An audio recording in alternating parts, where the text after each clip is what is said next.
Welcome back to the channel. Today I'll be showcasing the Albin Bataris boss fight in Dragon Age the Veilguard.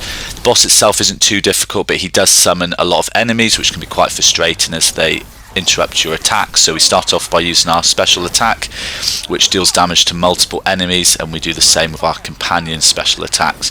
So at this point we just want to whittle down the crowd, so we go for the enemy with the lowest health and go one by one until we can attack the boss. And then you can see the boss's blue barrier going down quite quickly in the fight, so it shouldn't be too bad. For this particular fight I mainly use the daggering orb because a lot is going on. You have to dodge a lot of these long ranged attacks and incoming attacks from close range, so I find it way easier to dodge with the daggering orb rather than the staff. I do sometimes switch out for the staff to use the heavy attack, which deals a lot of damage, and luckily there's a lot of these green pots around the arena so you can fill up your potions, as the enemies do deal a lot of damage at this point, and I am a mage, so my survivability isn't great, so they do hit me for a lot of damage, but luckily with those potions around the fight it shouldn't be too bad. Like I was saying, they only hit me once here and 3/4 of my health disappears. I use my ultimate attack, which gets rid of this enemy, and it's quite slow to sweep around, but I managed to take the blue barrier off of that enemy too. So I'm just still whittling down the crowd, and then when I do use my special attacks, ideally if I can hit the boss as well, I do, but he also summons this more difficult enemy. So just trying to stay out of the way of that spinning attack, because that can hit you for a lot of damage, and we're just being patient in this fight.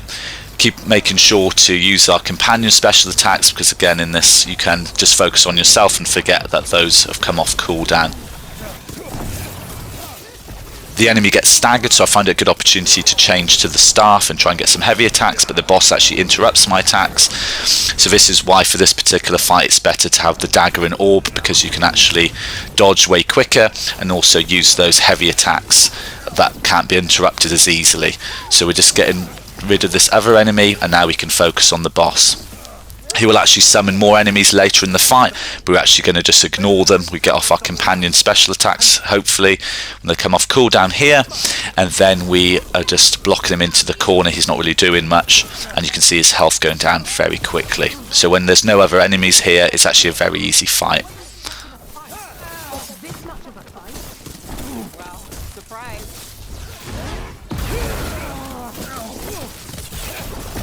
You won't walk away from here! More demons! If they break away! We need to stop them here. So we ignore the other enemies as his health is so low, just focusing on the boss and finish the boss fight fairly quickly. And there we finish the smuggled relic case. Hopefully this has been helpful. Thanks again for watching. Like and subscribe for more.